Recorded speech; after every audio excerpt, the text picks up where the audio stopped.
numerous side events, social and hospitality events.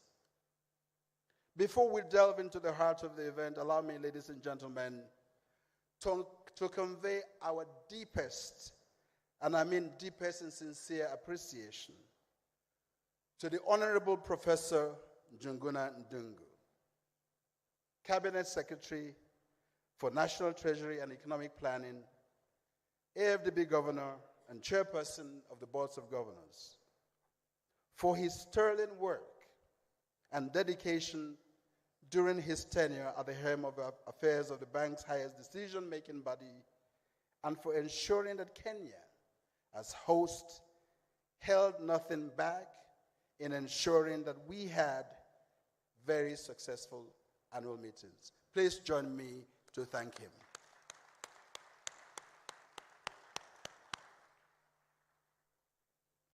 Honorable Governor, we thank you and appreciate your relentless efforts and great support. Excellencies, ladies and gentlemen, the theme of this year's annual meeting is Africa's Transformation, the African Development Bank Group, and the reform of the global financial architecture.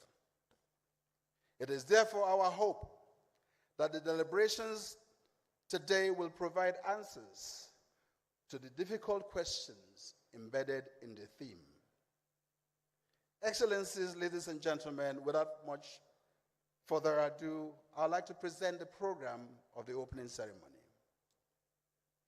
We will have a welcome statement by the chairperson of the Boards of Governors of the African Development Bank Group, Honorable Professor Njuguna Ndungu. After that, we will have an opening video for the annual meetings. And that will be followed by the keynote speech of the President of the African Development Bank, President Akinwumi A. Adesina. After that, we will have a statement by His Excellency Mr. Musa Faki Mahamat, Chairperson of the African Union Commission. And then we will play the video by the host country and then crown it all up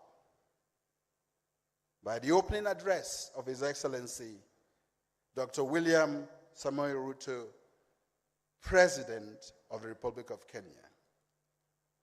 Ladies and gentlemen, it is now my privilege and honor to call upon the Honorable Professor Njuguna Ndungu, Cabinet Secretary for National Treasury and Economic Planning, AFDB Governor for Kenya, and the Chairperson of the Boards of Governors of the African Development Bank Group to deliver his welcome statement.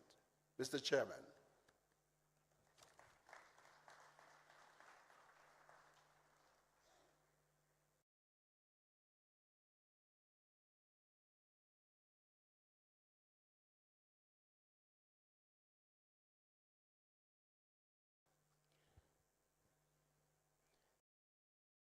Your Excellencies, fellow governors, Commissioner of the African Union Commission, honorable ministers and governors of the African Development Bank Group, heads of international, bilateral and regional financial institutions, distinguished guests, good morning.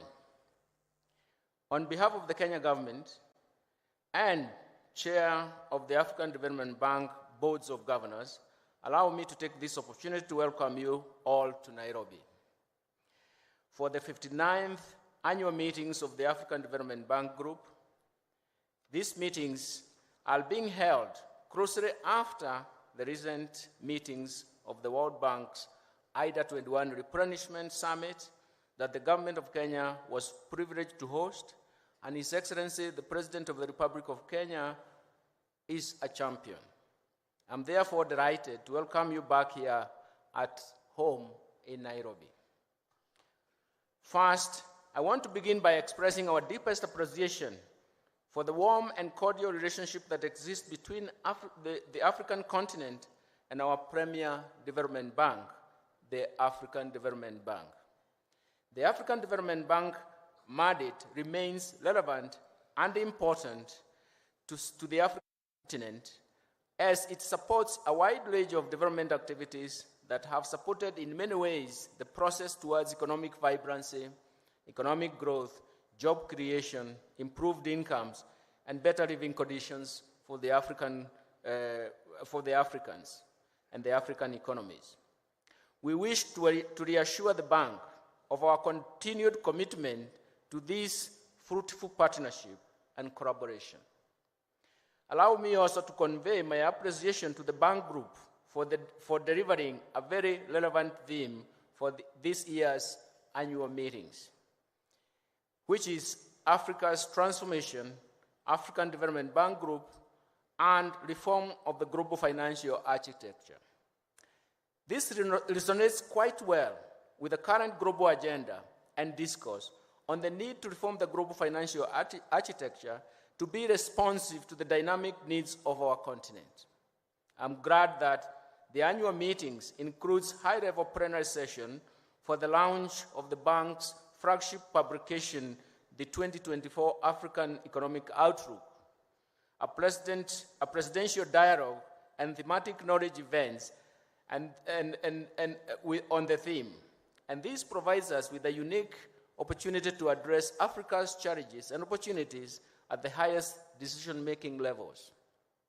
Consistent with the theme of the annual meetings, the focus of the knowledge event aims to fast-track structural transformation in Africa.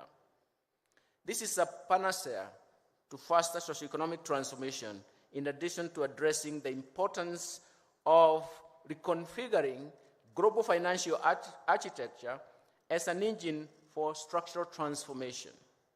It is comforting to note that the bank's group's contribution towards Africa's socioeconomic transformation in 60 years of existence, especially on infrastructure, has been such monumental, with a significant and important mark in spite of the limited level of resources when compared to other global multilateral development institutions.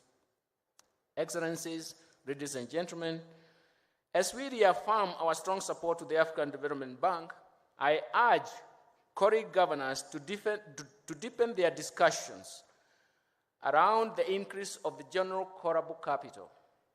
This will protect the bank's AAA rating on a sustainable basis against recurrent external shocks, including downgrade of its AAA-rated shareholders. This will enable the bank to maintain its rating trajectory and preserve its position as a strategic lender and the premier development finance institutions in Africa. But above all, reform that is consistent with the theme of the 2024 annual meetings.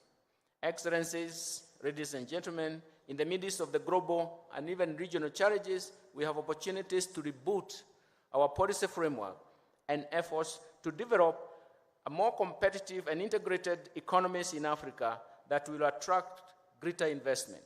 I therefore urge all of us to seize the opportunities provided during the annual meetings to bring forward practical policy discussions for collective efforts in terms of mutual dialogue, stronger partnership, effective joint coordination for the realization of the African Economic Development Agenda. With these remarks, I wish all of you fruitful discussions and present stay in Nairobi, Kenya, which has many rich offerings outside your formal sessions that I would like to invite you to sample. Asante sana. Thank you very much.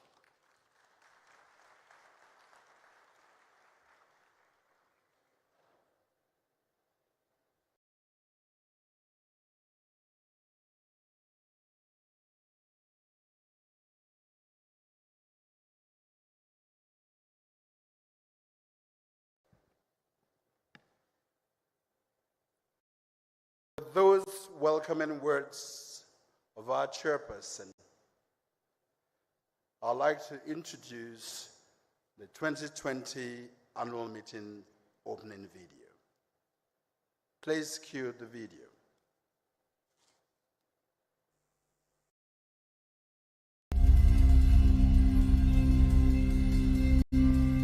With all the minerals we have, oil, gas, metals, forest resources, carbon resources, and everything that we have, it's indefensible that Africa is poor. And I think that the wealth of Africa has been undervalued in many, many ways.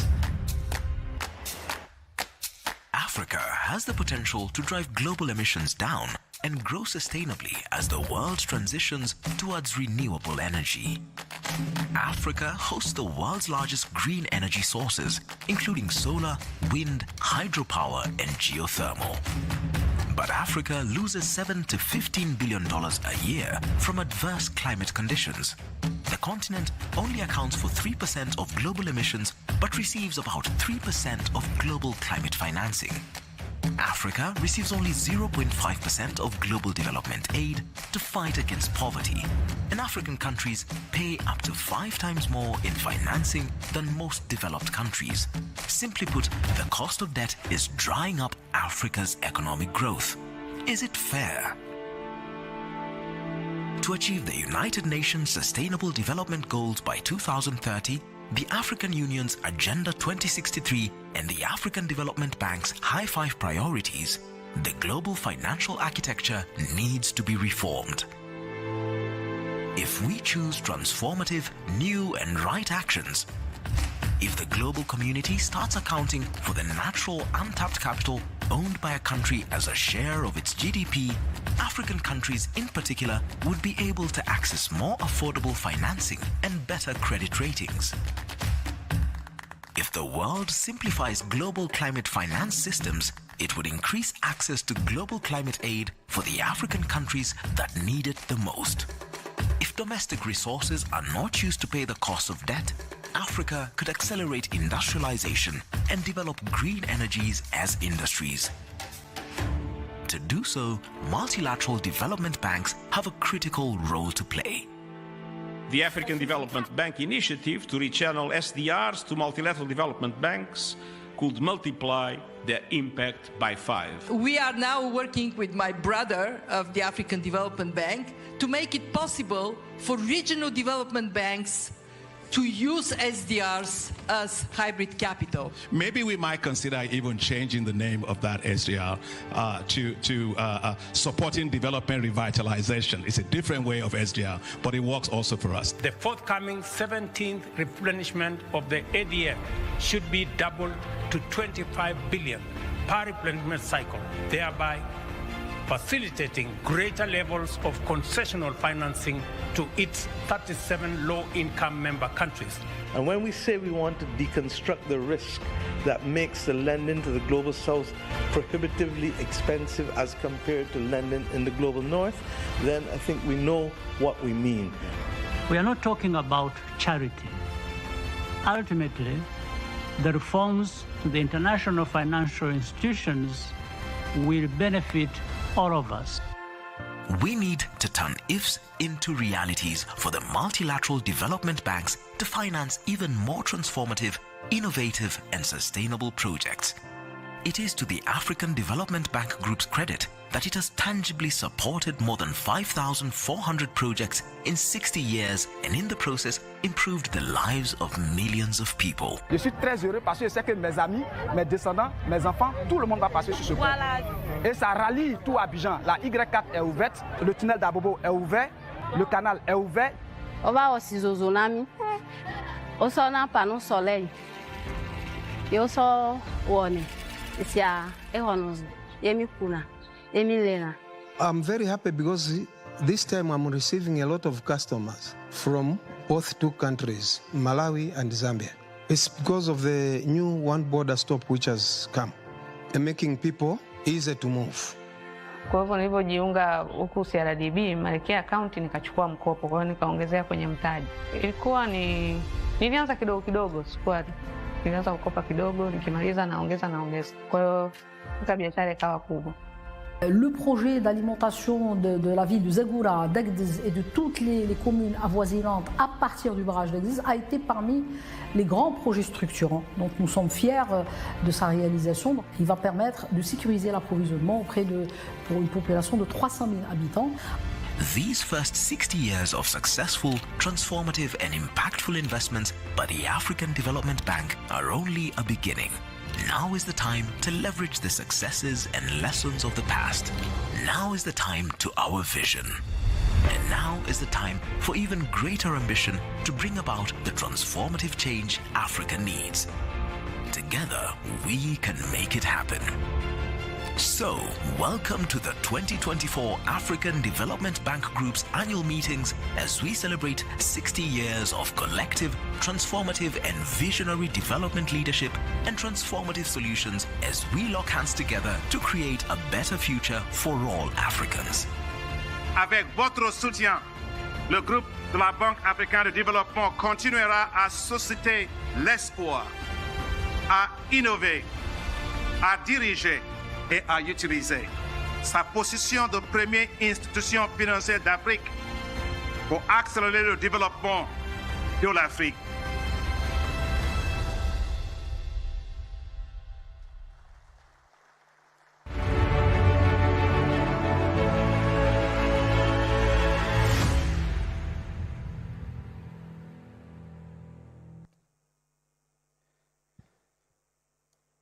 Isn't that wonderful?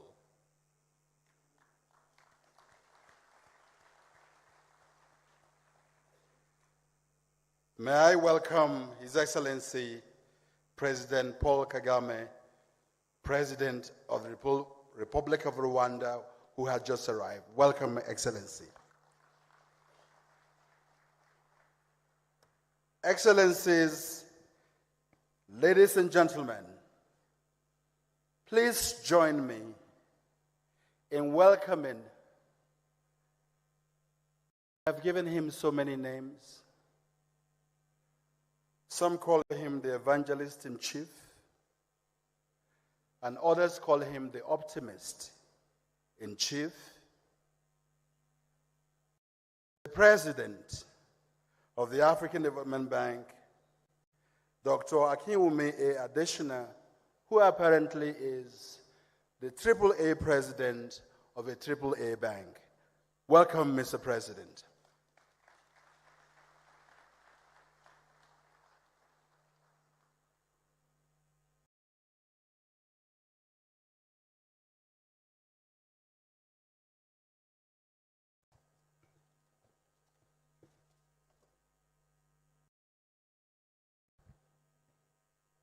Thank you, Secretary General.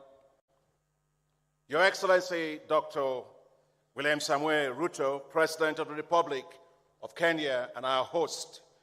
And I was thinking about how to really get your title right this morning. Congratulations on your trip to the United States, which was a wonderful state visit you had, but you came back with a new title. And it was called by President Biden, the major non-NATO ally. So you're going to start putting that behind your name, Mr. President. Thank you for welcoming us to Kenya. Your Excellency, Denis Sassou Nguesso, President of the Republic of Congo. Your Excellency, Paul Kagame, President of the Republic of Rwanda. Your Excellency, Emerson Dambudzo Mnangagwa, President of the Republic of Zimbabwe. Your Excellency Mohamed Yunus Al-Menfi, President of the Presidency Council of the Government of the National Unity of the State of Libya. Your Excellency Hassan Sheikh Mahmoud, President of the Federal Republic of Somalia. Your Excellency Musa Faki, my dear brother, Chairperson of the African Union Commission. Your Excellency Prosper Bozum Mbaza, Vice President of the Republic of Burundi, representing His Excellency President Evariste Ndayishimiye.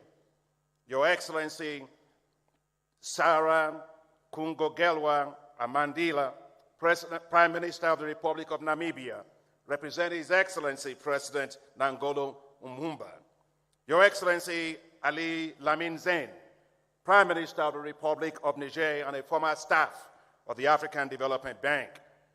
Your Excellency Alexandre Baro-Chambrier, Vice Prime Minister of the Republic of Gabon, Your Excellencies representing heads of state and government, Your Excellency Joachim Chissano, former President of the Republic of Mozambique, Professor Njuguna Ndungu, Cabinet Secretary of the Treasury of Kenya and Chairman of the Board of Governors of the African Development Bank Group. Your Excellency, I have two friends here because you asked us to work together globally. I'm delighted to be joined here by two of my colleagues that are presidents of multilateral development banks. Your Excellency, Dr. Mohammed Sulaiman Al-Jazar, President and Chairman of the Islamic Development Bank Group, and His Excellency Jean Lukun, President of the Asian Infrastructure Investment Banks. I'm joined by all my colleagues from African financial institutions and our partners, honorable heads of national institutions of the Republic of Kenya, my dear honorable governors of the African Development Bank Group, cabinet secretaries, excellencies, heads of diplomatic missions, my executive directors, my senior management and staff, distinguished guests, ladies and gentlemen, and of course, my beautiful darling wife, Grace, my #1 supporter, counselor, and friend. Thank you. Good morning. It gives me great pleasure to welcome you all to the 2024 annual meetings of the African Development Bank Group. These annual meetings take on a special nature this year because it marks the 60th anniversary of the establishment of the African Development Bank Group. We are delighted that you all are able to join us on this auspicious occasion. I wish to thank His Excellency President William Ruto for accepting to host these annual meetings in this beautiful country of Kenya and the Sunshine City of Nairobi. I wish to thank you all, our heads of state and government, for making time to join us for this special occasion. We are truly delighted that all our shareholders are here, represented by our dear governors from all of our shareholder countries. Your collective support, advocacy, and financial commitments to the African Development Bank Group make us who we are and afford us the opportunity to serve as Africa's premier financial institution. We are inspired by the vision of our founding fathers and mindful of our position and the role within the global financial architecture, as well as the responsibility placed on us by the African Union to mobilize financing for Africa's development. We carry the hopes and the aspirations of Africa in our institutional genes and in our corporate soul. As we gather today, we do so against the backdrop of major global challenges, including heightened geopolitical tensions, the disruption of global value chains, rising food and energy prices, increasing debt service payments, and, of course, climate change. Devastating effects of climate change are everywhere, from droughts to floods, from cyclones to unpredictable weather patterns, the loss of lives and property, and enormous fiscal costs to countries. May I please kindly request that we all stand to observe a moment of silence in honor of those who lost their lives during the recent floods in Kenya and all other countries who have been devastated by the effects of the climate change they did not cause or even know about. Your Excellencies, please.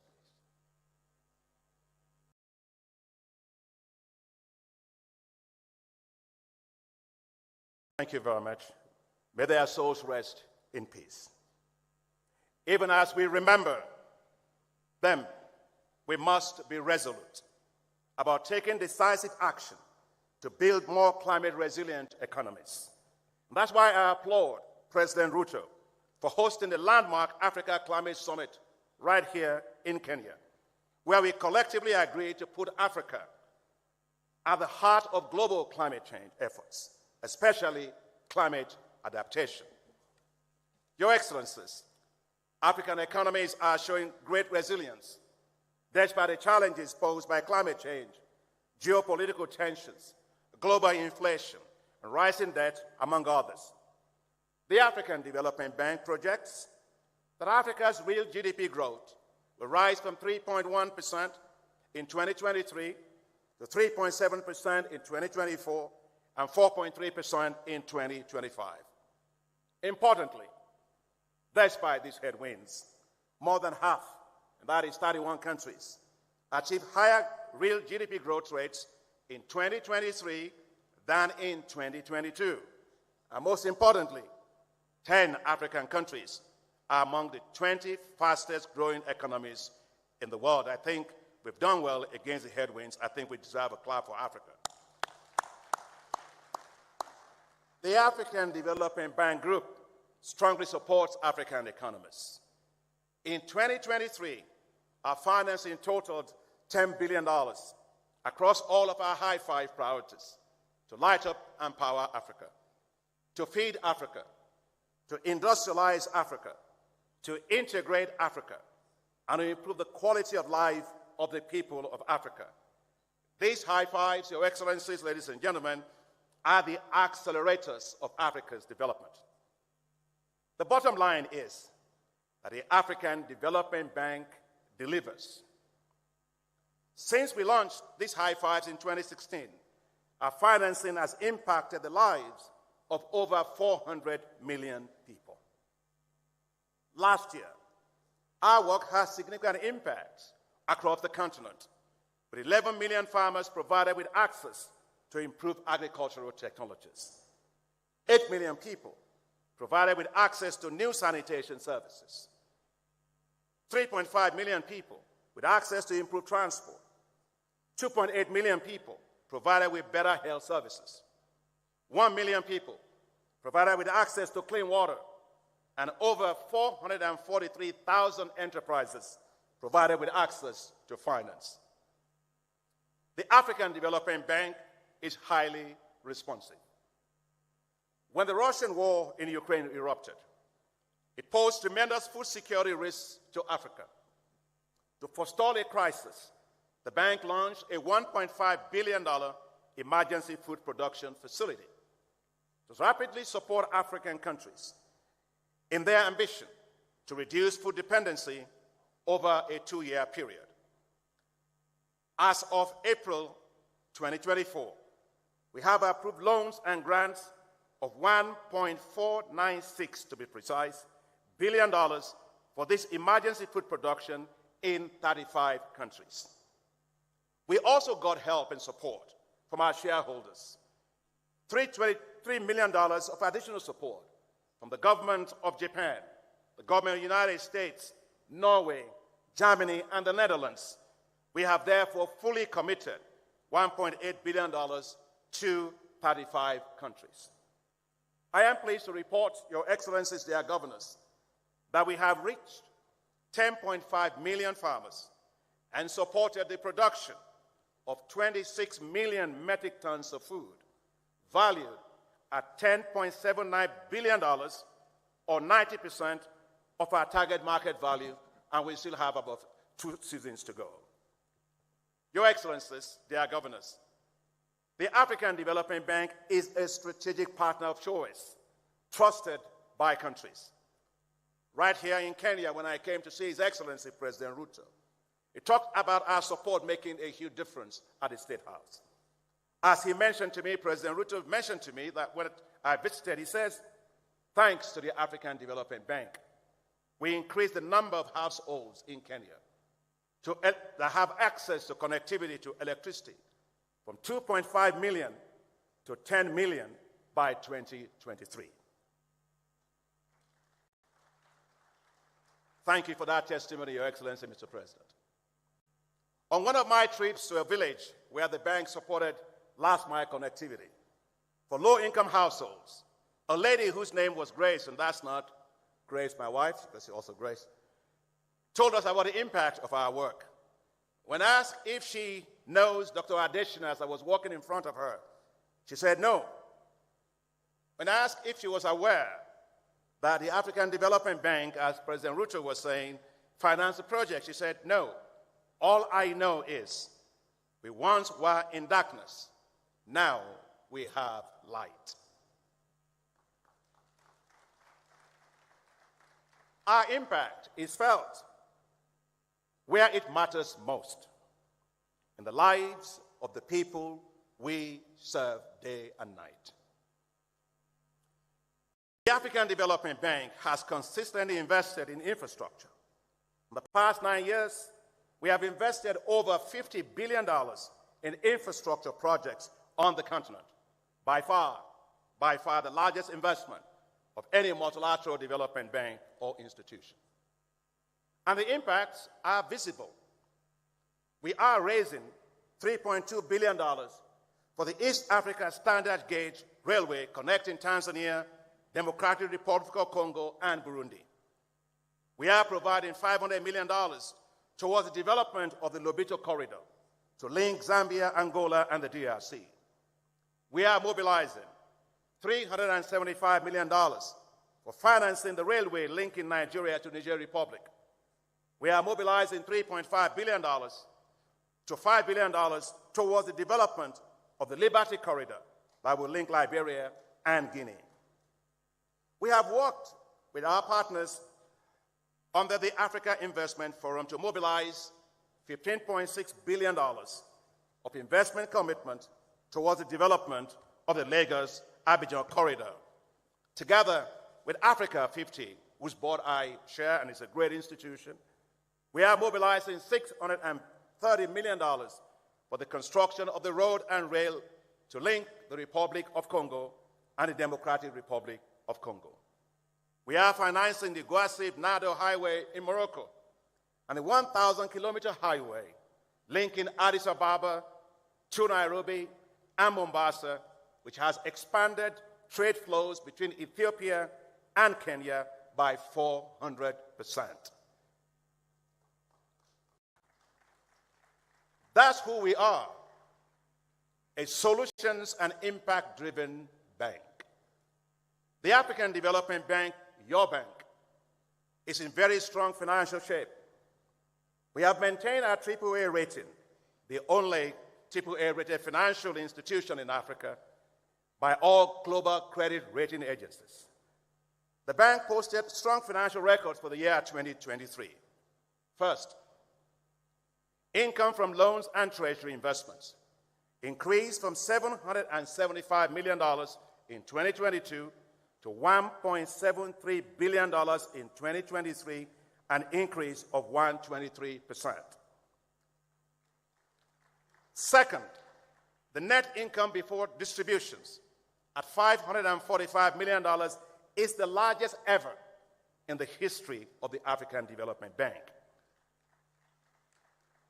Third, the amount that we allocate to reserve to build our liquidity buffers, $335 million, is also the highest ever in the history of the bank.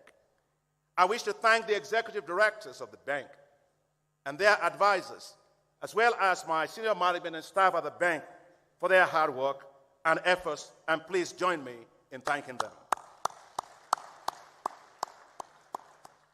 Yet, as we make these efforts, we recognize that a lot more financing is needed to accelerate Africa's growth and development. The calls for reforms of the global financial architecture is necessary to mobilize even more financial resources to achieve Africa's sustainable development goals. The G20 Capital Adequacy Framework called for multilateral development banks to optimize their balance sheets, to raise more financing to support countries. The African Development Bank, Your Excellencies, our dear governors, ladies and gentlemen, heeded that call. We have been at the forefront of several financial innovations to achieve this. Last month, the African Development Bank issued a hybrid capital on the global capital market, the first ever by a multilateral development bank, creating a new global asset class for investors. These $750 million hybrid capital will be leveraged 3 to 4 times to expand the bank's lending capacity. I am delighted that 2 weeks ago, the Executive Board of the International Monetary Fund, IMF, approved the use of the Special Drawing Rights, SDRs, as hybrid capital, which is based on the proposal developed by the African Development Bank and the Inter-American Development Bank. If the approved limit of $20 billion of the SDRs is channeled to multilateral development banks like us, we can leverage these to deliver at least $80 billion of new financial support. I would like to use this time to thank you, our heads of states and government, for the advocacy that you have maintained on this particular issue at every single step, and also for the chairman of the African Union Commission, my dear brother Musa Faki, for all of the advocacy that you have also maintained, and for all of our governors for supporting us in this particular area. We are very grateful. Thank you very, very much. Now, I wish to ask for the support of all of our shareholders to make this a reality.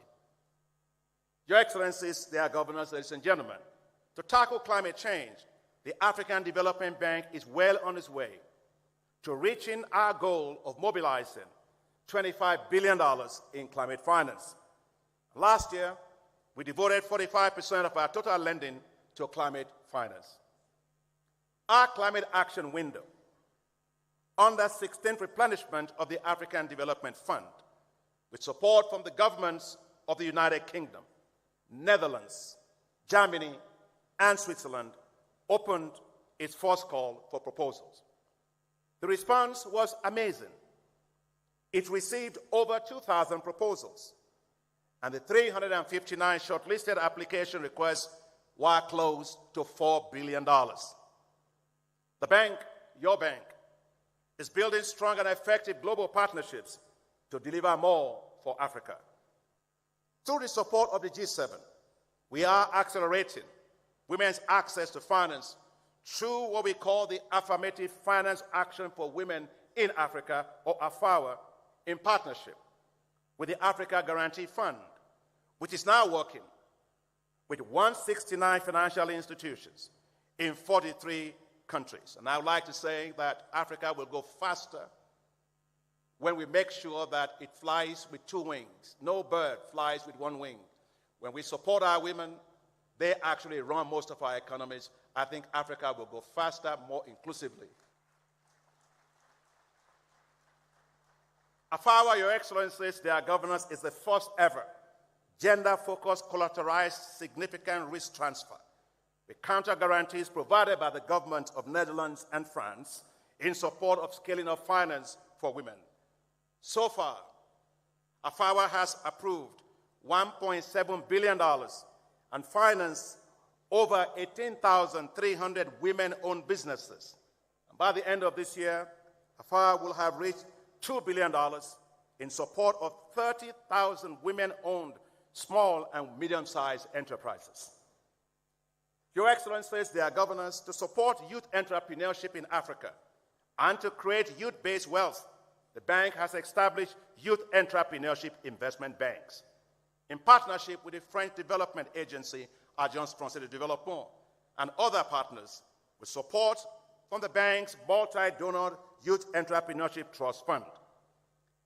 Ever since our board approved the first two Youth Entrepreneurship Investment Banks in Liberia with $16 million of funding, and Ethiopia recently with $12 million of funding, several countries, including Nigeria, Rwanda, Cote d'Ivoire, Tunisia, Togo, Egypt, South Africa, Zambia, Botswana, DRC, are working on submissions of their request. Your Excellencies, the bank is working with several partners to ramp up support for digital and creative sectors to create more jobs. Together with Islamic Development Bank, and my brother Al-Jazar is here, and the Agence Française de Développement, we financed $618 million IDICE program called Initiative for the Development of Digital and Creative Enterprises in Nigeria that will create 6 million jobs and add $6.4 billion to the economy. The African Development Bank, Africa 50, and the African Union established what's called the Alliance for Green Infrastructure in Africa, or AGIA, which will mobilize $10 billion for green infrastructure in Africa and speed up Africa's green transitions. I am delighted that at the G7 Ministerial Conference in Italy just a few days ago, they gave global endorsement for AGIA. Together with the Islamic Development Bank, the International Fund for Agricultural Development, the OPEC Fund, the Arab Bank for Economic Development in Africa, the Africa Export and Import Bank, and the West African Development Bank, we are establishing what's called special agro-industrial processing zones in 11 African countries, including a $3 billion facility by the African Development Bank, Afri-Exim Bank, and the Arise platform. Your Excellencies, they ask us to work together as multilateral development banks, and we are doing that. At the spring meetings of the World Bank Group, President Ajay Banga and I launched a joint bold effort to connect 300 million people in Africa to electricity by 2030. We will host this year, together with Your Excellencies, an Africa Energy Summit later this year. I must say, this marks the first time for our institution. So not only are we reforming, but we are also changing how we work together as a system to deliver greater impacts at scale. That's because together we can and we will achieve more. Your Excellencies, for generations, women in Africa have borne the brunt of risks and hardships associated with cooking. Nothing could be more important than ensuring 1.2 billion people, majority of whom are women across Africa, have access to clean cooking solutions. I didn't start using glasses because I went to university and got smart. I started using glasses because as a kid, I was blowing charcoal into the cooking stoves of my mother. And when she bought a cooker for which we can turn on the gas, it was blue, I had to invite my friends to come and see it. In fact, I was turning it on because of the smell, because it was so different from the kind of smell that I used to have. So when we are talking about energy transitions, that is the kind of transition some of us have gone through. And therefore, I believe no woman and no child should ever have to die from the risk associated with smoke inhalation and other hazards, because today we lose 300,000 women for trying to cook a decent meal. Another 300,000 of their kids dying for trying to cook a decent meal. Enough is enough. It's not just about lighting a stove, it's about life itself. It is about dignity for women, and it's about protecting the environment from massive deforestation and a reliance on biofuel, biomass, firewood, and charcoal. And that's why I was honored and privileged to co-chair the Clean Cooking in Africa Summit with Her Excellency Suluhu Hassan, Samia Suluhu Hassan, the President of the Republic of Tanzania, who did a marvelous job, His Excellency Jonas Thor, the Prime Minister of Norway, and Dr. Birol, the Executive Director of the International Energy Agency. The African Development Bank led the way by committing to provide $2 billion towards clean cooking solutions for women over the next 10 years. I am delighted that the summit in Paris raised an additional $2.1 billion in commitments, bringing the total commitments to clean cooking to $4.1 billion, a historic achievement and a testament to the power of partnerships. Thank you very much. I thank you, all our shareholders across all 81 member countries, for providing us the support and the resources we need to serve Africa better. With your continued support, we will drive a bolder, bigger, and better agenda for Africa. I thank you, our partners, for joining your hands with ours as we deliver more together for Africa, and as we have done for the last 60 years. I thank you, our dear heads of states, your excellencies, heads of state and government, as you lead and as you show passion and commitment to the African Development Bank Group, to our continent, and for your generosity towards our efforts with you in your countries. I thank you, our boards of directors, for always mobilizing support for us in your countries and for relentless efforts you make to back our innovations and initiatives. I thank you, our boards of directors, for your strong oversight and support. And I thank you, my staff and colleagues, for being the best staff one could ever hope for. When I was recently interviewed, I was asked, what will I miss the most at the end of my 10-year term next year? I didn't have to think far. I said, my staff.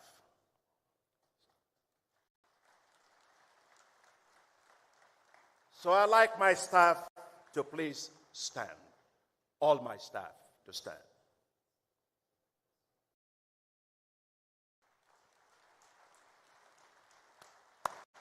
Guys, you're the best. Thank you for all that you do every single day. Please sit down. Together, let's all drive Africa's development forward, relentlessly, innovatively, and in more impactful ways. I remember when you elected me in 2015, I said at the time that this is not a job. This is a mission. After all, nothing could be more important than somebody being given the responsibility and the resources to go and change the place of our birth. So let's continue to make a difference, and let's continue to make Africa proud. Thank you all. God bless you all. Asante sana.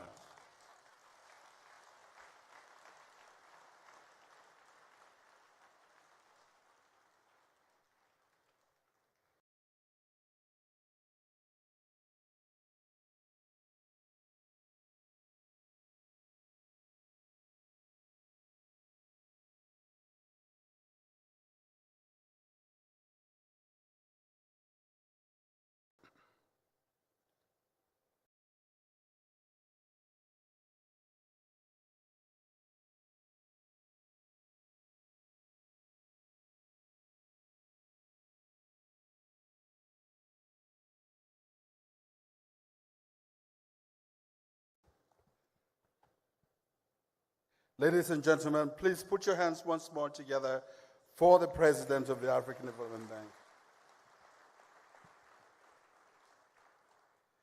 I'm sure by now you will agree with me with how I started by saying an evangelist. Now I can add the passionate evangelist for Africa's development.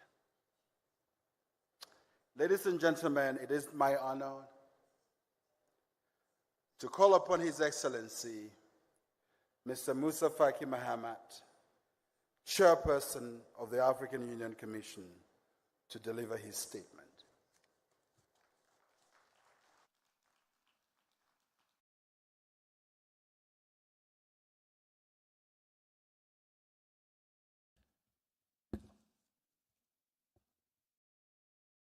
Your Excellency, Dr. William Samuel Ruto, President of the Republic of Kenya, Your Excellencies, Head of State, Government and Delegations, Excellencies, former Head of State, Honorable Ministers, Dr. Akim Adesina, President of the African Development Bank Group, distinguished representatives of African multilateral financial institutions, distinguished representatives of the diplomatic corps and development partners, ladies and gentlemen. It is with real pleasure that I address this August Assembly gathered here for the annual meetings of the African Development Bank. I would like to take this opportunity to express my sincere gratitude to President William Ruto, the government and the people of Kenya for the brotherly and warm welcome accorded to me in this beautiful and the large city of Nairobi, which has warmly accustomed me to it every time I return. Indeed, Nairobi has forged a formidable reputation as a premier hosting place for conferences at which key issues concerning the future of our continent are discussed. The African Union is grateful to you. I also wish to express my thanks to the President of the African Development Bank, my brother and friend, Dr. Akima Desina, whose passionate commitment to Africa's development, present and the future, has never wavered. Mr. President, thank you for your invitation to the African Union to this important meeting. Excellences, Mesdames et Messieurs, cette rencontre se tient dans un contexte marqué par un enchevêtrement de crises géopolitiques et économiques, aggravé par ailleurs par les effets de la pandémie de la COVID-19, dont la rémanence est loin d'avoir encouragé la stabilité sociale et politique de nos États membres, en dépit d'une résilience africaine à la catastrophe mondiale. Pour y faire face, tous nos États membres ont été pris dans l'engrenage d'un endettement toujours pernicieux qui les maintient sous le joug des créanciers aux exigences étouffantes malgré les nombreuses promesses d'allègement de ce fardeau. Ces recours, parfois excessifs à l'endettement, bien qu'ils puissent être expliqués par un ensemble de facteurs endogènes, est également imputable à un modèle de financement extérieur combinant l'aide au développement, l'allègement du fardeau de la dette, les promesses du financement vert et l'attractivité des États africains pour les IDE. Ce modèle, explicité dans la déclaration d'Addis Ababa sur le financement du développement de 2015, a été par la suite relayé par des rencontres similaires à l'instar de celle de Paris de 2021. Les limites de ce modèle ont été établies sur la base de données objectives. J'aurais pu les ressasser, surtout devant les professionnels que vous êtes. Je me limiterai à une ou deux brèves remarques qui me paraissent dignes d'être mentionnées. En effet, les apports de financements extérieurs dans la gestion du développement de l'Afrique ont été très loin des attentes, traduisant ainsi une injustice, encore une autre, à l'égard de l'Afrique. Cette injustice cumule plusieurs visages. Bien qu'elle ne soit pas responsable du réchauffement climatique, l'Afrique en subit des conséquences sans bénéficier de la solidarité financière consacrée dans les déclarations successives des différentes conférences des parties. La gestion du système financier international, en échappant totalement au contrôle de l'Afrique, lui impose des coûts de financement élevés, en même temps que l'impact négatif des crises financières. Des disparités dans la réponse au choc de la COVID-19 ont clairement indiqué que l'augmentation de la liquidité par la création des droits de tirage spéciaux n'a pas profité de façon significative à l'Afrique, qui n'en a reçu que la portion congrue de 5,1% pour 1,4 milliard d'habitants. Alors que la recherche des moyens pour combler les déficits financiers de l'Afrique s'est toujours opérée dans le cadre de cette architecture financière internationale dont les limites font aujourd'hui consensus au sein de la communauté des experts africains, voire au-delà. Le temps est venu de s'interroger concrètement sur l'identification non complaisante des différents ressorts qui handicapent la mobilisation d'un développement de l'Afrique. C'est donc à point nommé que se tiennent ces assises, dont la tonalité innovatrice du thème réformer l'architecture financière mondiale afin de libérer des financements pour l'Afrique, annonce une large réflexion, embrassant dans la profondeur de son mouvement les principaux enjeux liés au financement du développement du continent. Dans cette mouvance, la centralité du rôle du groupe de la Banque africaine de développement n'échappe à personne. C'est donc une belle occasion pour le groupe de faire le point de ses réalisations au cours des dernières années afin de tracer une trajectoire viable pour le financement durable de nos économies confrontées à des goulots et contraintes multiformes. Excellences, Mesdames et Messieurs, il m'apparaît plus qu'urgent de travailler à une réforme profonde de la gouvernance internationale afin de proposer et d'adopter des solutions pertinentes pour les pays confrontés aux problèmes de notation souveraine, de l'endettement excessif, des effets des changements climatiques, de l'évasion fiscale et des flux illicites, du renforcement des banques multilatérales, et j'en passe. Pour défendre l'intérêt de l'Afrique dans ces domaines, il me paraît logique d'inviter toutes les institutions financières africaines, ici présentes et même celles qui sont absentes, à accompagner l'Union africaine dans ces mouvements de basculement des équilibres économiques et financiers mondiaux. Aussi voudrais-je me réjouir de la récente adhésion de l'Union africaine comme membre permanent du G20. Cette adhésion marque un tournant décisif et porte un nouvel espoir pour l'Afrique, celui de s'impliquer dans la dynamique du processus de la réforme de la gouvernance économique et financière mondiale. Le G20 est un forum approprié pour nos institutions et nos pays pour initier efficacement, ensemble, le processus de formulation des positions africaines communes sur les questions stratégiques au cœur de la réforme du système financier mondial. Je pense notamment à l'épineuse question de la réforme des institutions de Bretton Woods, la réforme des mécanismes de gestion de la dette, du financement du changement climatique et du système fiscal international, notamment au regard des développements en cours en vue de l'adoption d'une convention cadre des Nations Unies sur la coopération fiscale internationale.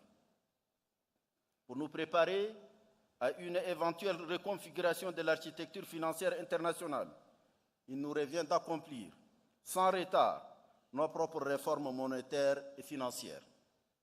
La mise en œuvre des institutions financières de l'Union africaine, créée depuis longtemps, plus de 20 ans, a trop souffert de son report. La Banque centrale africaine, la Banque africaine d'investissement, les fonds monétaires africains ainsi que la Bourse panafricaine des valeurs mobilières, c'est maintenant qu'il faut en adopter le plan concret des mises sur les rails. Aussi, j'en appelle à une reconstitution ambitieuse des ressources du Fonds africain de développement. C'est un instrument offrant des financements concessionnels indispensables pour le financement de nos économies. Excellences, Mesdames et Messieurs, au cours des dernières années, le bilan de la Banque africaine de développement a attesté de sa ferme volonté d'accompagner l'Afrique dans la recherche des réponses à ces problèmes. À ce titre, à travers ces 5 priorités stratégiques, les High Fives, elle a placé sur les rails la transformation structurelle des économies, posant les jalons de l'industrialisation et améliorant l'accès à l'électricité, à l'alimentation et aux infrastructures socio-économiques essentielles, autant de facteurs de consolidation de la productivité. En améliorant les conditions favorables à l'innovation et à la recherche dans les domaines clés de l'agriculture, de l'industrie et des services, en vue de faciliter l'accès des économies nationales aux chaînes de valeur régionales et mondiales, la BAD a joué et continue de jouer un rôle majeur dans la facilitation du commerce et dans l'intégration intrarégionale et mondiale de telles économies. Dans ces sillages, j'encourage vivement la Banque à intensifier son soutien à la zone de libre-échange continentale, à l'industrialisation de l'Afrique afin de réduire sa vulnérabilité aux chocs exogènes, à poursuivre ses investissements dans les secteurs clés de la santé, de l'éducation, de l'innovation, de l'énergie, de l'agriculture, de la sécurité alimentaire et des infrastructures durables, gage d'une transformation socio-économique certaine. Pour sa part, la Commission de l'Union africaine s'est résolument inscrite dans un esprit de positive collaboration avec la BAD. Dans cette collaboration va se matérialiser, entre autres, par l'élaboration d'un cadre stratégique continental conçu aux fins d'accompagner les États membres dans la mise en œuvre d'actions concrètes orientées vers une nette amélioration de la croissance dans les années à venir. La Commission a également apporté son plein soutien à l'initiative conjointe de la Banque africaine de développement et de la Banque interaméricaine de développement, visant l'accès aux capitaux hybrides déployés à partir de la mobilisation des DTS. Une telle mobilisation, équivalente à une source de financement complémentaire, réduira la dépendance aux emprunts traditionnels et potentiellement les coûts de financement. Excellences, Mesdames et Messieurs, je m'en voudrais au regard d'un bilan aussi reluisant et face à l'engagement personnel du président de la BAD, ancré par ailleurs dans une vision prospective pertinente, de ne pas adresser au nom de la Commission de l'Union africaine et au mien propre des félicitations bien méritées à mon frère et ami le docteur Adesina. Évangéliste en chef, peut-être mieux. J'entretiens également l'inébranlable conviction que les archives de la Banque continueront de parler de son adhésion quasi fusionnelle au développement de notre continent, aux Africains et Africaines des générations futures. Avec cette pensée aux générations futures, je vous souhaite de fructueuses délibérations, plein succès à vos assises et vous remercie de votre bienveillante attention.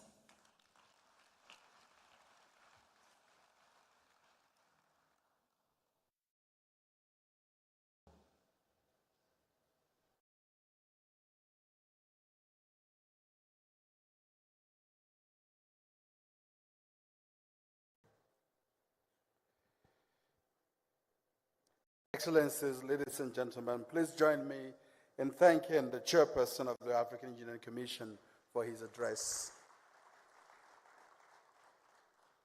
We are very close to the moment where we will hear from the chief host of the annual meetings.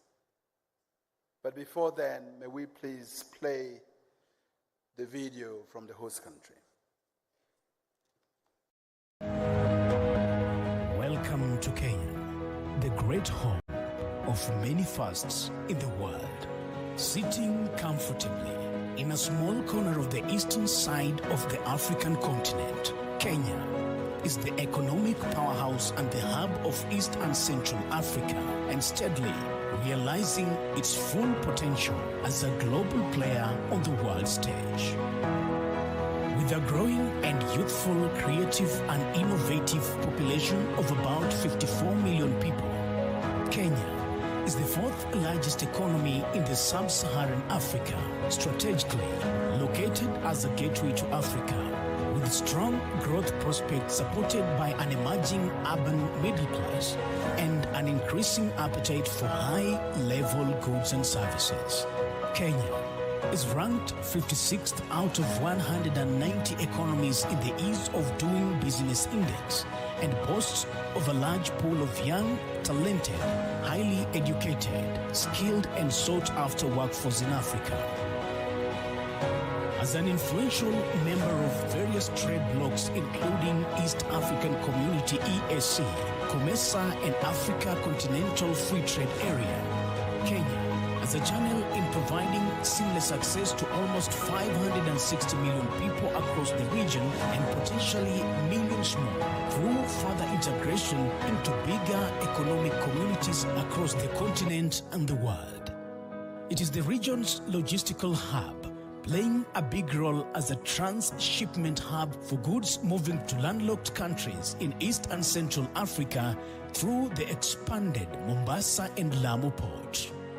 Kenya is also renowned for its coffee, flowers, fruits, vegetables, nuts, and many more quality products, and continue to leave millions of international consumers in awe of the treasures of her fertile soil. Within Kenya's highly diversified economy lies countless opportunities for locals and international investment. There are brand new construction projects popping up all over the country, including city highways like Nairobi Expressway, expansion of the Jomo Kenyatta International Airport, and the Standard Gauge Railway, among others.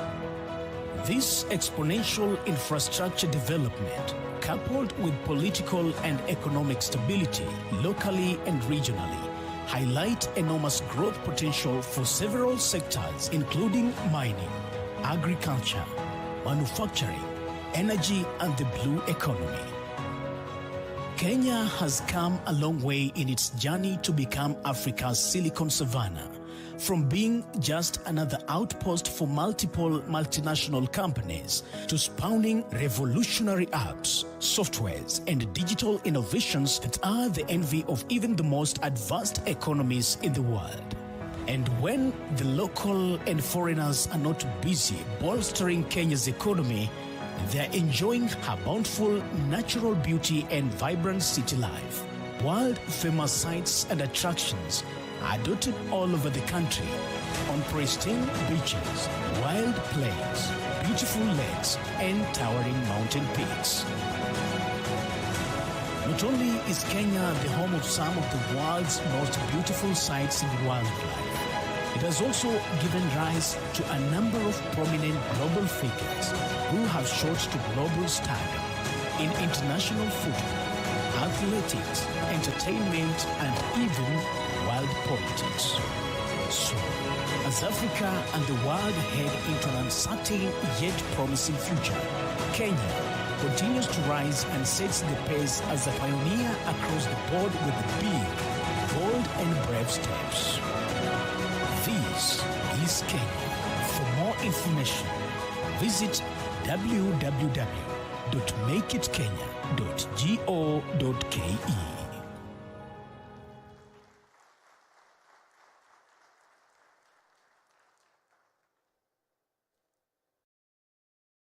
I'm sure that you will agree with me there's the need for one more applause for Kenya. Who knew many, many years ago when Senior Obama was going to the United States that there will be a Barack Hussein Obama emanating from Kenya but produced in the United States to be the president of the United States. Excellencies, ladies and gentlemen, may you please rise as we welcome His Excellency, Dr. William Samoei Ruto, President of the Republic of Kenya, to deliver his opening address.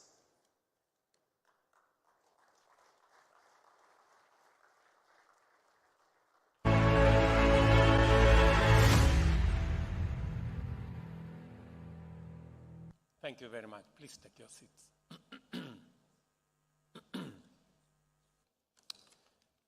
Your Excellency, Denis Sassou Nguesso, President of the Republic of Congo.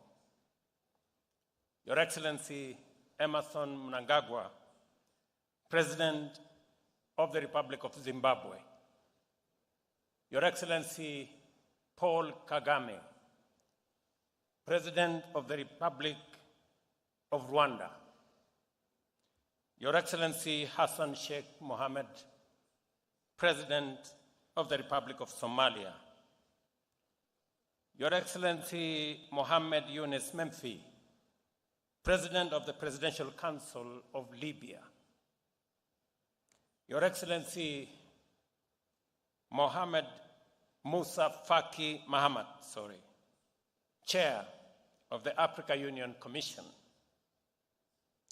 Your Excellency, Evangelist Akiwumi Adesina, President of the Africa Development Bank,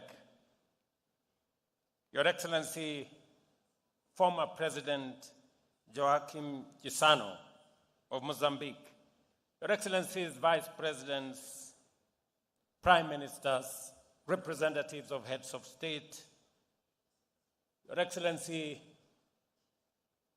Governor of Nairobi, Johnson Sakaja, Madam Martha Koome, Chief Justice and President of the Supreme Court of the Republic of Kenya, Excellencies, Ministers, Honorable Governors, ladies and gentlemen, I am delighted and privileged to preside over the opening session of the 59th Annual Summit of the Africa Development Bank Group. On behalf of the people and government of Kenya, I extend a very warm welcome to each of you and invite you to feel at home in this land of many delights. It is a great honor for Kenya to host the 59th meeting of the Africa Development Bank Group, especially as the group celebrates its 60th anniversary. Let me put this in context. We had also the privilege to host the 30th anniversary of the Africa Development Group in 1994. We are privileged to host the 60th. And I have requested the Africa Development Bank Group to offer Kenya the 90th anniversary in 2054. And I promise that even if I would be walking with a walking stick, I will attend.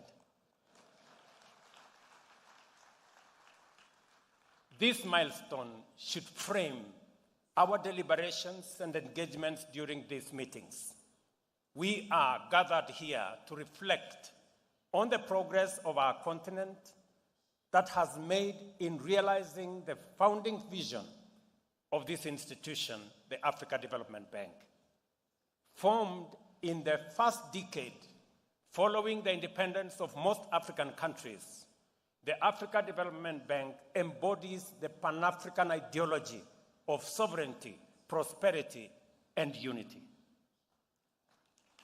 As a matter of fact, one of the founding communiques of this institution clearly declares the determination of African nations to use all our resources to lead all African countries to independence and achieve the development and prosperity of the continent in unity.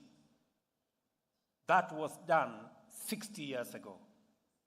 And over 6 decades, the group, like the continent, has not only survived many crises and challenges, but has also grown stronger and achieved much in supporting economic growth and stability in our continent. It has become Africa's premier development financing institution.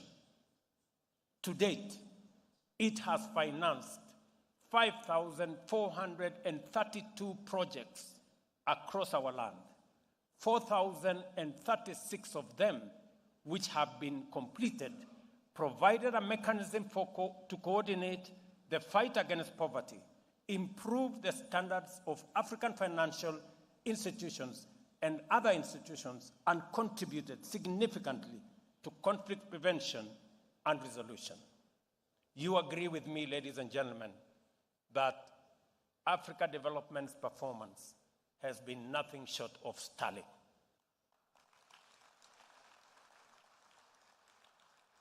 I think they deserve a better round of applause.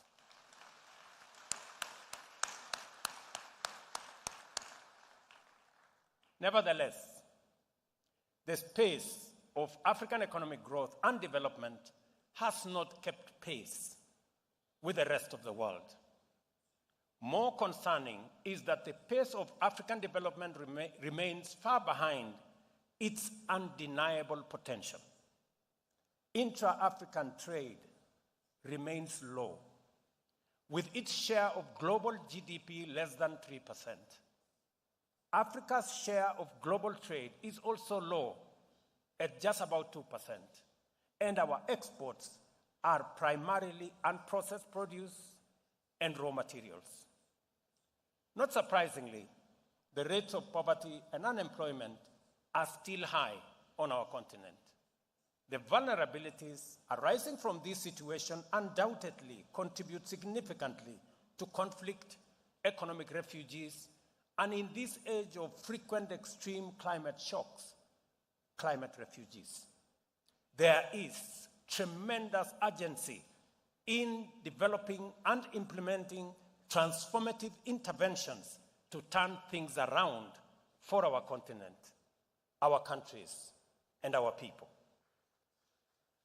I am confident that this sense of urgency resonates very strongly amongst African leaders, and I am encouraged that we are not just doing something about it. We are actually making very good progress. Our continent is growing at the world's fastest rate, exceeding the global average of 3%, and 11 of the world's fastest growing economies in 2023 were African countries. We were told that by Adesina. Between 2000 and 2002, Africa's real GDP increased at an annual rate of 4.3%, well above the global average of 2.9%. 7 of the 10 world's fastest growing economies were in this continent of Africa. The Pan-African economic integration agenda has finally taken off. Our regional economic blocs are vibrant and effective, while the African Continental Free Trade Area has come into effect and already made a huge impact. Although much remains to be accomplished before intra-Africa trade is smooth across borders, the data indicates strong positive movement following the launch of the Guided Trading Initiative.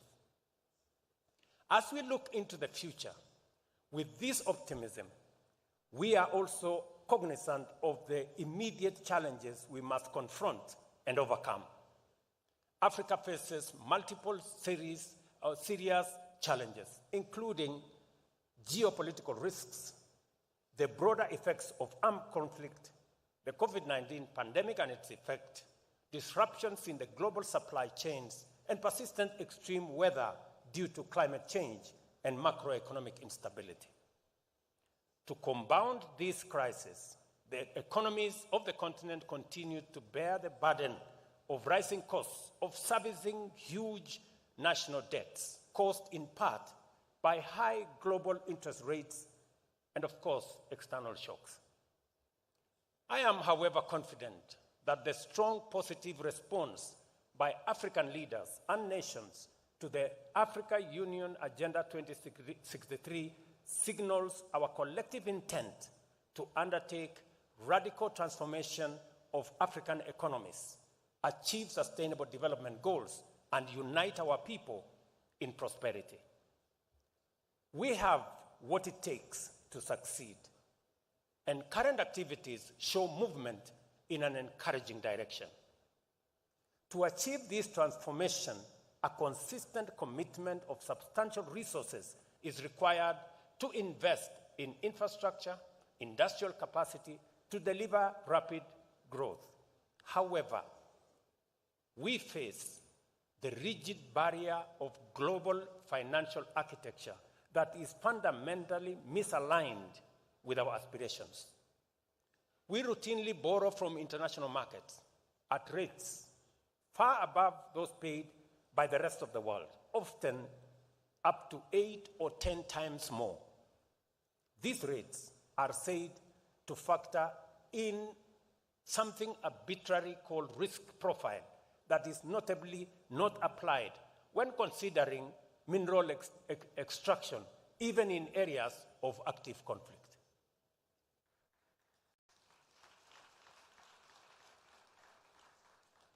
It is safe, we are told, to mine in spaces where there is conflict, but it is risky to lend to African economies. What a contradiction. The debt problem faced by many countries, which consume the largest share of national resources and starve development agenda, we are a direct result of this unjust financial architecture. This situation not only makes debt unsustainable, but also undermines growth, prevents countries from investing in resilience, and denies millions of people, especially young men and women, their fair shot at life's opportunities. Africa remains most vulnerable to the effects of climate change, as evidenced by recent devastating floods, for example, in Kenya, and drought in Southern Africa, from which we are still working to recover, as well as other climate-related disasters across the continent. The adverse impact of climate change or the fiscal sustainability of many economies, especially in developing countries in Africa, deserves our serious attention. Despite contributing only 4% of global carbon emissions, we bear the brunt of climate change effects. Climate change is a threat multiplier. Its direct impact and related responses negatively affect our fiscal position through reduced revenues and increased public spending. The frequency of extreme weather events continuously diminish the resources available for public investment and provision of critical public goods, such as health, education, and other social services. In particular, climate change has often resulted in substantial reallocation of resources towards mitigation, adaptation, and resilience. This is why Africa advocates for a financial architecture that integrates the issues on climate change and public finance at the center. I am proud of African heads of state who have not hesitated to make their voices heard in various fora, including through the Africa Leaders Nairobi Declaration on Climate Change and Call to Action that we held here in Nairobi. Climate change and sovereign debt are now firmly integrated, trapping governments in a vicious cycle where increasing losses and damage from climate impacts leads to rising costs of mobilizing resources for public investment. With such high financing costs and constrained government budgets, developing countries continue to struggle investing in low carbon and climate resilient development. At risk, therefore, are both climate action and our sustainable development goals. A better, more responsive, and fairer international financial architecture is urgently needed, and time here is of the essence. The financial architecture we advocate for as Africa today should integrate the continent's most challenging development issues of debt sustainability and climate vulnerability to enable development goals, SDGs, and Agenda 2063 commitments to be achieved. I am encouraged by Africa Development Bank's vision for the continent, underpinned by the high fives strategies and the objectives of the newly adopted 2024-2033 10-year strategy, which provide important foundations for these critical continental objectives. Let me agree with my brother, President Adesina, on the array of investments that he has spoken to this morning. Kenya is among the beneficiaries in a very big way of Africa Development Bank's financial might and their innovative financing of projects. Let me give you just 3 examples. Africa Development Bank became the first institution for us to build the first superhighway from Nairobi through Thika, and today they are dueling the same road all the way to Maroa, about 150 kilometers. Africa Development Bank worked with us to provide water and sanitation in 28 towns and cities in Kenya that today all of them are complete. And Africa Development Bank is building with us the largest water dam in Kenya in a place called Tuake. And of course, Africa Development Bank did what Adesina said. Last 10 years, working with Africa Development Bank, other multilateral banks, and friends, they have enabled Kenya to increase electricity connectivity from 27% in the last 10 years to 76% today.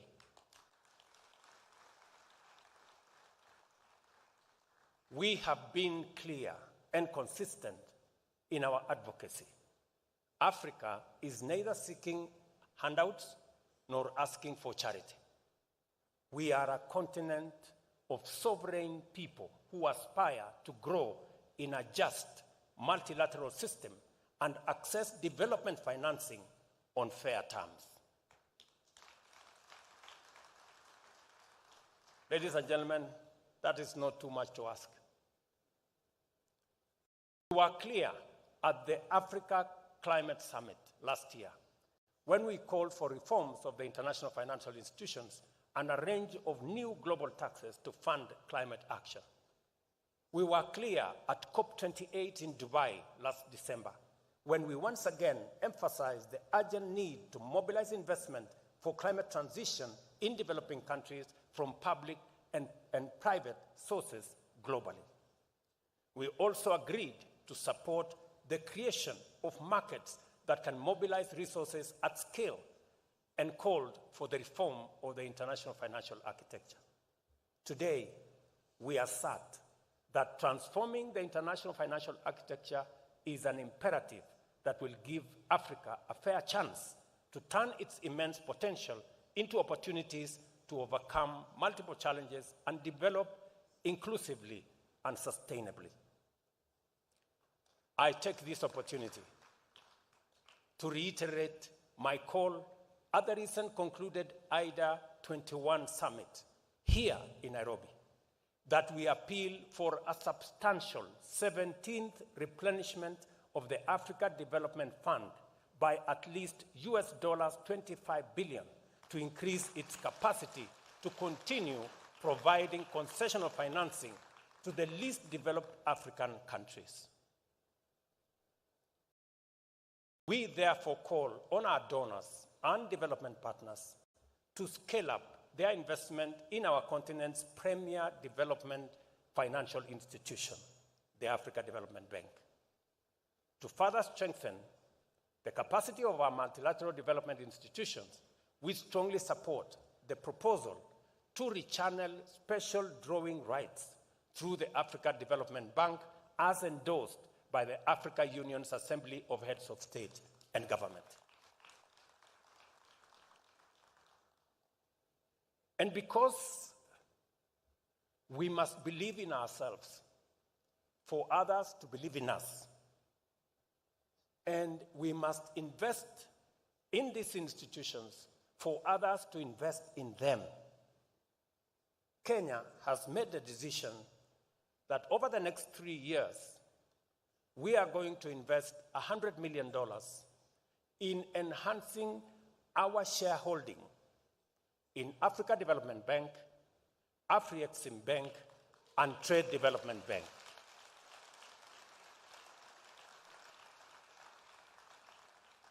We have already made the investment in Africa Exim Bank. I will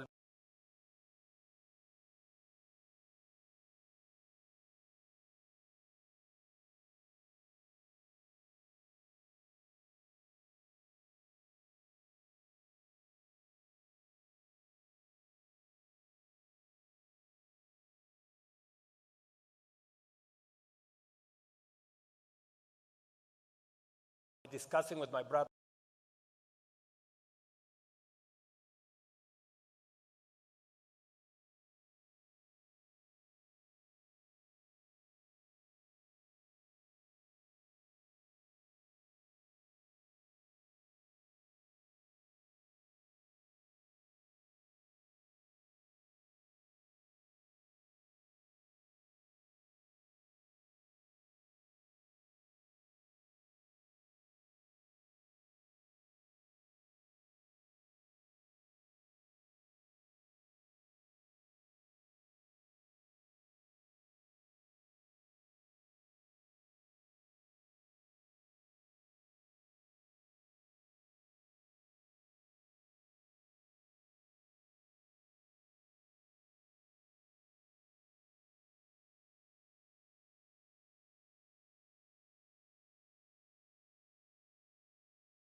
Thank you very much.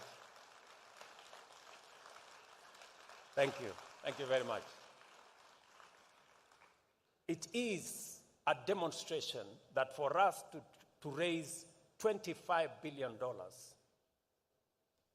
we need to demonstrate our commitment and belief in the investments we are making in this institution.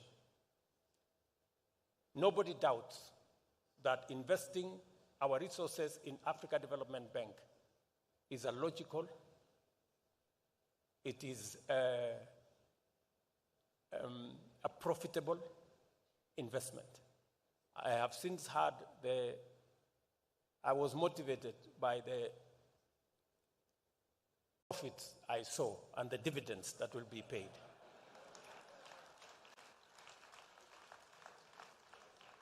And I think it's a very worthwhile investment. I want to encourage public and private entities to equally invest. I promise you it is a worthwhile investment. Given the glaring shortcomings of the current climate financing ecosystem, we need to fundamentally reconfigure prevailing financing patterns and adopt more innovative financing structures that eliminate access barriers. I commend the Africa Development Bank Group for developing innovative financial instruments tailored to our continent's unique needs. These instruments are more ambitious in financing and our significant development projects, including heavy investments in smart agriculture and clean energy generation. However, more financial resources need to be channeled towards climate adaptation in Africa.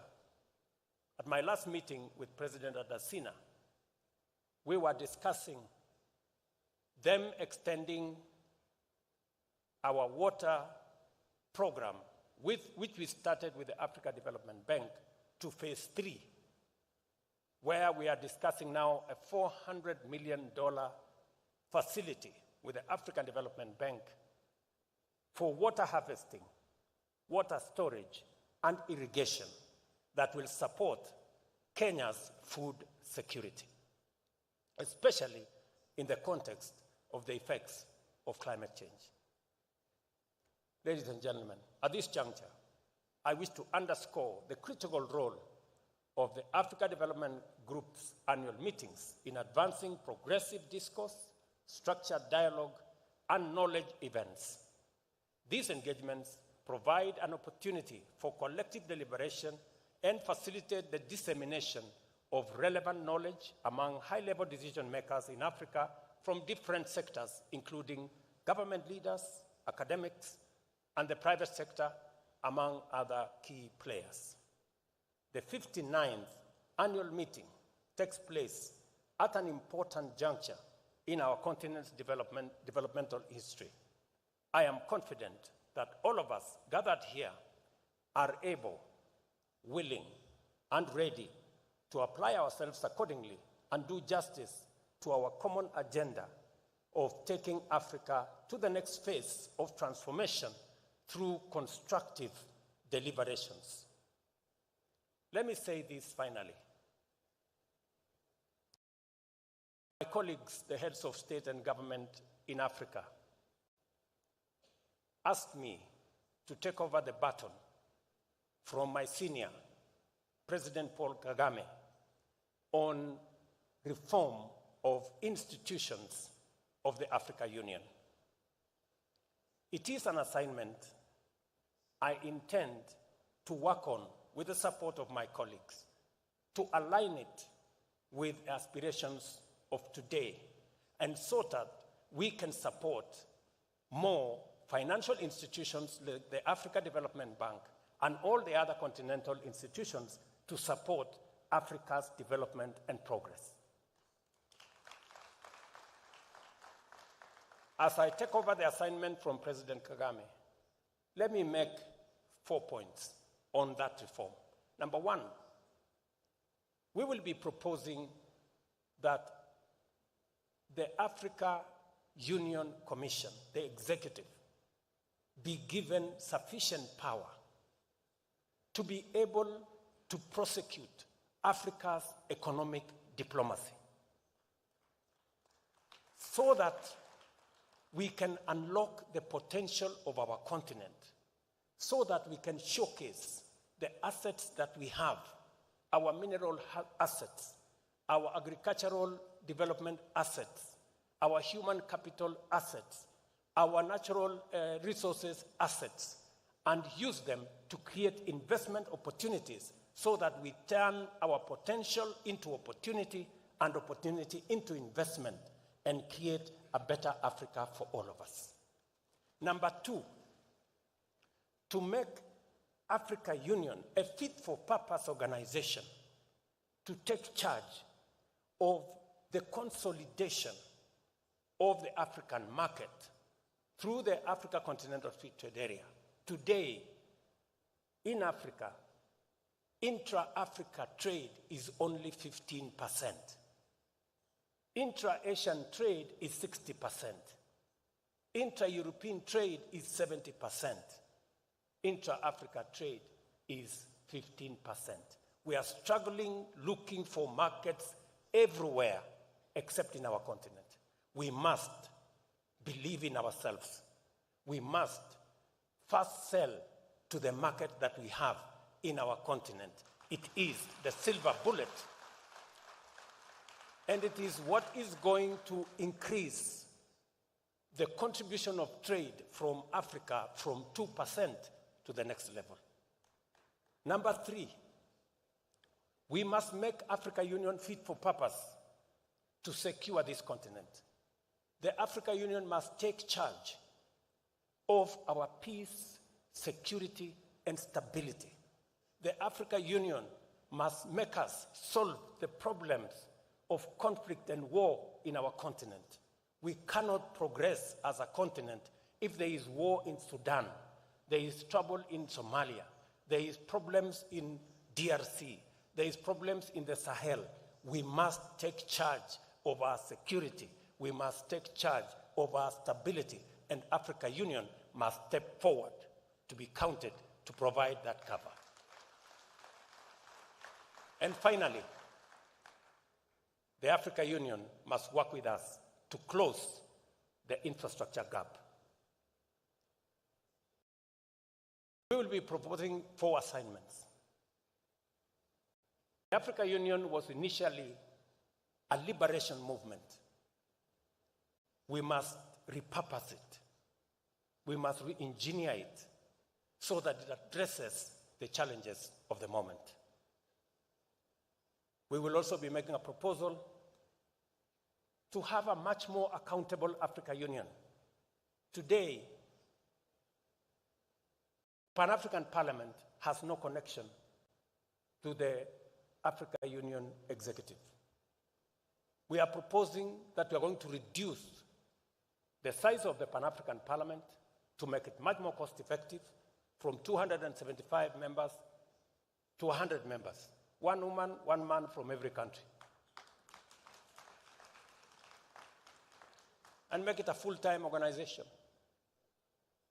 Let it approve the budget of the Africa Union. Today, the budget of the Africa Union is approved by people who are not people's representatives.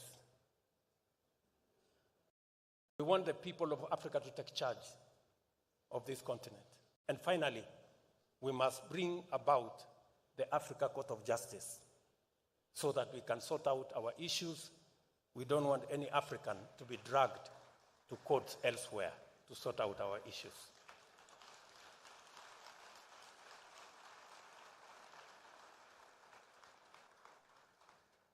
We need something short of a revolution to have a good organization for ourselves. I look forward, ladies and gentlemen, to the output of these meetings, and I am optimistic that your recommendations for reforming the architecture of the global financial institutions will be as radical and as ambitious as the AU's Agenda 2063.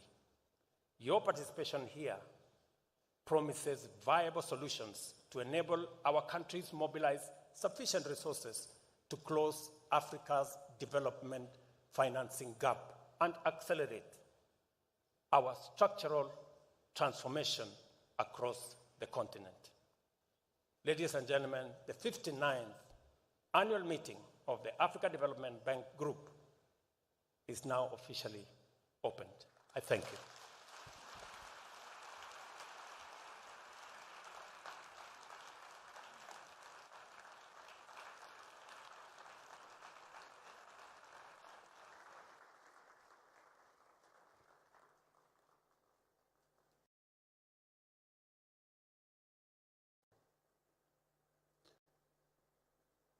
If you don't mind, please keep standing, and let's give one more big round of applause to the President.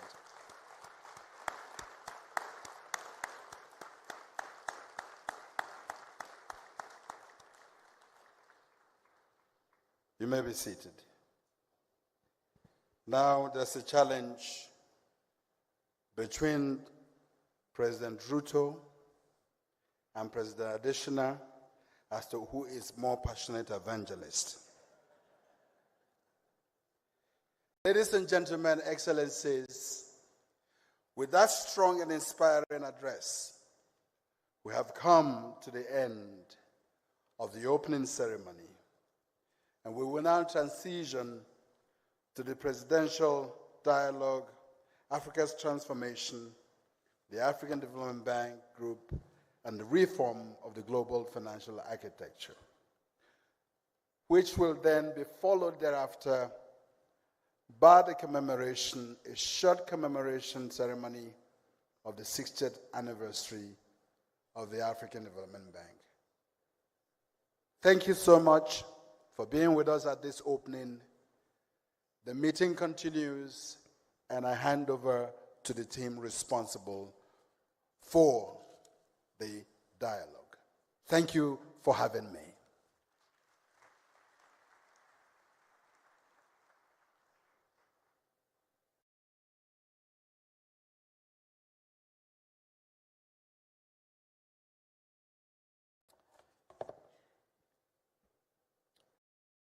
Excellency Dr. William Samoei Ruto, President of the Republic of Kenya, Excellencies, Heads of State, representatives of heads of state, governors of the bank, distinguished ladies and gentlemen, kindly permit me to stand on already established protocols. Once again, Karibu. Wow. That's the first time Karibu has been met with silence, so I'm going to say that once again. Karibu. Now that's a little bit more enthusiastic. I think we're getting into it. Thank you very much, President Ruto, for those really, truly inspiring and passionate words. very, very heartfelt thank you very much. Welcome to this presidential dialogue on Africa's transformation, the African Development Bank Group, and the reform of the global financial architecture here at the annual meetings of the Board of Governors of the African Development Bank, holding at the KICC, Kenyatta International Conference Center, in the beautiful, and I must say green, capital city of Nairobi. My name is Victor Oladokun. Yes, you can clap for Nairobi and certainly for Kenya.